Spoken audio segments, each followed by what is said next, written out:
Hello and welcome. My name is Father William Maestri, and this is Overfed and Undernourished. The focus of this episode is the coronavirus impact on education. The coronavirus has impacted every aspect of American life, and for that matter, has impacted the world, of course. It has impacted the economy, it has impacted politics and the way we do government. It's also impacted every aspect of our everyday life. And one of the most important areas that the coronavirus has impacted is that of education. And that includes from elementary school, pre-K even, all the way through university, college, our professional and technical schools, and even postgraduate programs. So the question of education is no small matter. It never has been. But certainly in this time of coronavirus and new ways of doing things, we must never forget the importance of education. And I'd like to just briefly highlight some of the issues and some of the challenges that we face throughout this kind of path of education. I'm going to leave the elementary for last because I think in many ways it's the most important because it's foundational. And therefore, I'd like to spend a little more time on that particular area. But the others are important as well. So if we begin with the secondary education, those students, still children, they have more freedom, more flexibility. They also have more opportunities. They're obviously more mature, and they have more social capital. What I mean by that is they have more social networks by which they have resources available to them, not merely in the home, but also outside of the home. But certainly the coronavirus has impacted the secondary education, especially for those who are going to matriculate onto college, university, professional, and technical schools in terms of entrance exams, in terms of aptitude. Also, some of the rites of passage, the prom, graduation, and perhaps the senior class trip. All of those things are very important in the transition from what we might call late adolescence all the way into early adulthood. These are significant moments in the life not only of the students in the school, but also in terms of the community and certainly families. Many traditions are passed on during this particular time, and they reconnect with those who have gone before them. In addition to that, the colleges and universities experience a great deal of challenges themselves, especially the colleges that do not have the endowments that some of the larger and more prestigious universities have, the Ivy League schools, many of the schools on the West Coast, which tend to be private schools, such as Stanford. They don't have the endowments, which means they don't have the resources in reserve in order to sustain programs, attract faculty, and also to broaden perhaps research and development and the services that they can offer and attract students.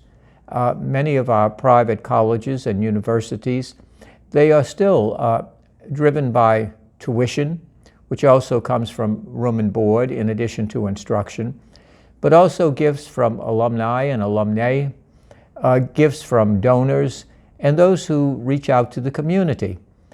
Again, very often the well-off continue to be secure to a large extent. Our smaller universities and colleges who may deal with and serve and educate a specific population, a specific demographic, they have very difficult times as classrooms are closed. Granted, we try to go to computer learning and various other kinds of educational innovations, all to the good, anything to minimize the impact. But nonetheless, the very college experience itself. Also, returning back to the high school students, Many of the students depend upon scholarships. That may be an academic scholarship, it may be a fine arts scholarship, it may be a scholarship certainly in athletics. This minimizes those particular opportunities, and as they move into university, schools, especially private schools, they have less opportunity to attract athletes, which also attract fans and supporters and sponsors, which we hope will return, because that's a vital part of college and university life as well. And so all of that is part of the experience that has been impacted by the coronavirus. In addition to that, you have postgraduate universities, programs that demand very intensive contact between a teacher, a mentor, and maybe small classes, more seminars. And this, again, less impact as you get further out from the elementary school, that's to be sure. But nonetheless, it has its own challenges. Also, universities and colleges that are financially pressed, what programs do you discontinue, or what do you put on suspension for a while, or sabbatical? All of these impact education. And again, this is no small matter. But the most serious, I think, questions or challenges is really faced at the elementary level, because the elementary level is foundational, the elementary or grammar school. The elementary or grammar school, that's really the seedbeds of learning and formation, not simply intellectually, but also in terms of character, also in terms of learning civic virtue and citizenship, learning a good set of values and morals by which one can become indeed a good citizen, learn social skills, also develop perhaps interest in the arts, in crafts, and all of those things that we look upon as extracurricular. But for many students, it's not extracurricular as if it's somehow a PS at the end of a letter. It's something that is very vital and something that may very well influence the rest of their lives as they go on in the fields of entertainment, the arts, as well as in the fields of science and technology and medicine. All of those are severely impacted. And returning to the elementary level, I know we don't like statistics, but just bear with me for a moment, please. Because I think that the coronavirus's impact on the elementary school, especially among poor children, is tremendous.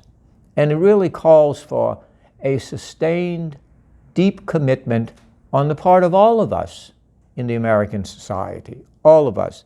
Just a few statistics, please. There are 15 million children in the United States. 21% live in families below the federal poverty level, 21%. 72.4 million children, 72.4 million children in the United States, 41% live in low-income families. 41% of the 72.4%. 1 in 8 households, that's 15.8 million people. They describe themselves, and they are, food insecure. They don't have enough food. In addition to that, absenteeism is very high in low-income families, and the dropout rate is 7 times more likely in a family that is below the poverty level, or who is described by federal guidelines as a poor family. In addition to that, many children in elementary schools depend upon schools for food, for nutrition, for before and after day care. Schools become a safe environment because many of the children in low income and below poverty level, they live, let's face it, in dangerous neighborhoods, in dangerous areas, drive-by shootings, drugs, gangs, all of the kinds of elements of crime that seek to really diminish the life chances of so many bright and gifted and talented, precious children. All lives are precious and all people are precious in the eyes of Almighty God because all are created by Almighty God. But it's not just an urban issue. It's not just an urban issue. We also have much poverty concentrated in rural areas. Appalachia, my own state of Louisiana, has one of the highest rates of child poverty. Once upon a time, it was the highest in the 21st century, one of the highest. In certain parts of East Baton Rouge Parish, was one of the highest rates of child poverty in the United States. In addition, we have many areas that do not have access to the modern technology that so many people use every day and simply take for granted. But as we have shifted more and more in recent months to a kind of computer and technology kind of learning, it's not for want of effort or trying. Once again, it's for resources and access in these particular areas, even in urban centers. Many families do not have access to computers, do not own computers, do not have that ability. Rural areas, areas that are not able to access the internet and various other modes of learning that so many people access and just take for granted as part of everyday life. Again, I don't think it's a good substitute for classroom with the teacher and with other students, but given the concerns for public health and the safety of children, it's certainly an important way of addressing the situation that we face today. The question now arises, of course, simply what are we to do? And I'd like to call to mind, if I may, the words of George Bernard Shaw. George Bernard Shaw said, "You see things as they are and say why. But I see things that never were and ask why not." And I think that that's an important thing, because I think the real crisis today is not a crisis of money. It's not a crisis of money. We spend enormous amounts of money on public education, on various kinds of technology and things like that. It is a crisis of creative imagination, and above all, it is a crisis of the will. That is the sustained commitment of those who are in positions of leadership and authority to want what is best for children and for education. If we talk about leadership tomorrow, if we talk about leaders of the future, and if it's just talk, then that's what it is, just talk.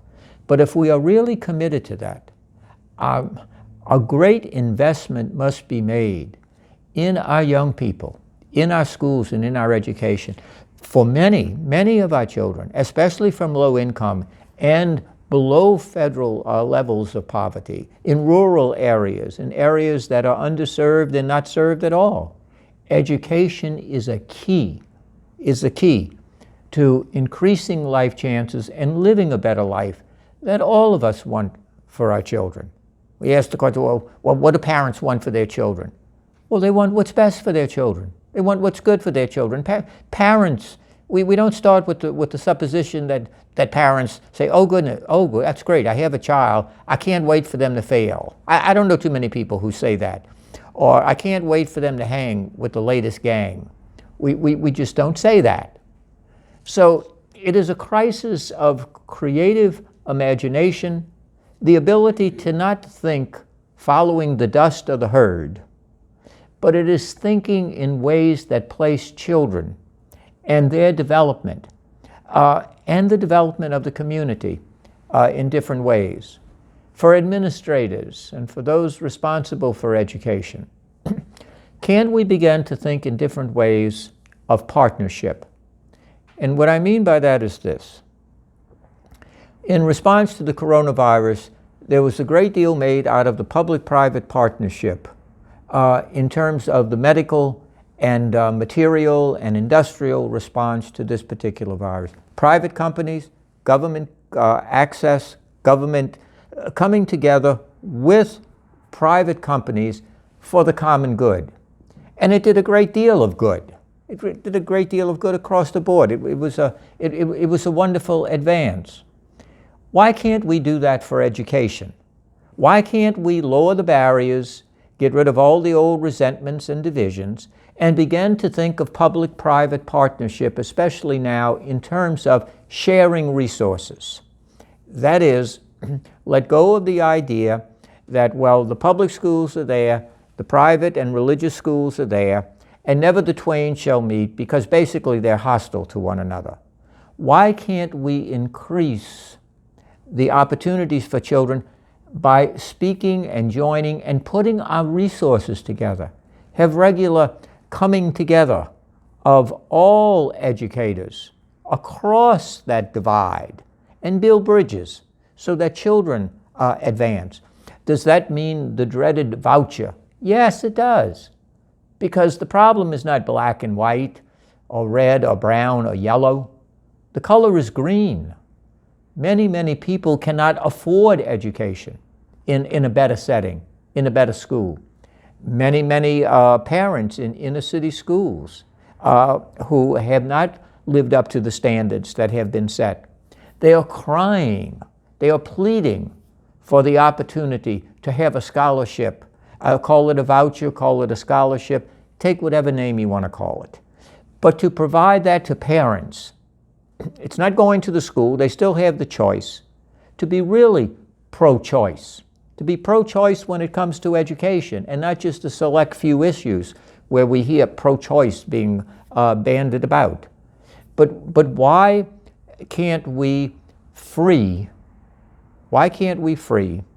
those who are trapped, especially another generation and another generation, to substandard education, all the while continuing to improve public education through accountability, through a better access to technology, better safety for children. And all of those who have vested interest in public education must see it as education first, and not in terms of their own private interest and their own private concerns. And that goes directly to the heart of challenging unions.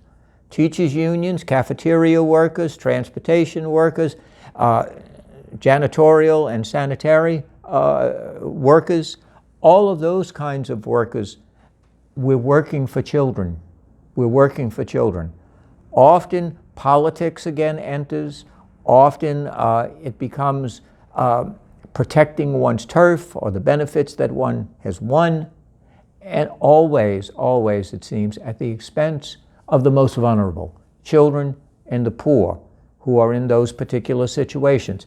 But if we could learn from one another, learn the problems of public education, learn the problems of private education, which there are, how can we work together?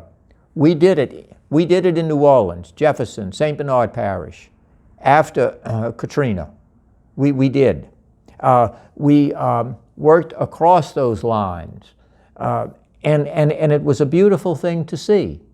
Now, of course, after Katrina subsided and all of that sort of stuff, we went back to business as usual. That's a shame, because we didn't learn the enduring lessons that we are stronger together than we are alone. In addition to that, what about tech companies? Why not, instead of promoting simply the bottom line? I understand you have shareholders and all of that kind of stuff, and you have fiduciary responsibilities. But many, many of our inner city, rural, and underserved areas in our country, they do not have the access or the equipment to benefit from that. Why not provide that? Why not join together tech companies? Why not join together companies that are international in scope, billions and trillions of dollars, if you put it all together? Why not make that available? That's a tremendous investment. It's not an investment in your company only, it's an investment in the future, that one day the people that you invested in may very well make you a better company, may make you a more financially sound company. If for no other reason, then we also have corporate responsibilities. We also want to be a good corporate citizen. Those who make towers and provide services through the internet and telephones, why not engage in a full throttle approach to providing towers and access and all of the technological apparatus that's needed in order to see that people in those underserved, and in some places no service at all in those areas, because for them, they have been locked down. They've been locked down and locked out, frankly. But again, it goes back to the question of creative imagination. It goes back to the idea of a willingness to lay aside all of the old divisions, all of the old barriers, all of the old resentments and suspicions, and working again together for the common good. I'll end on this note.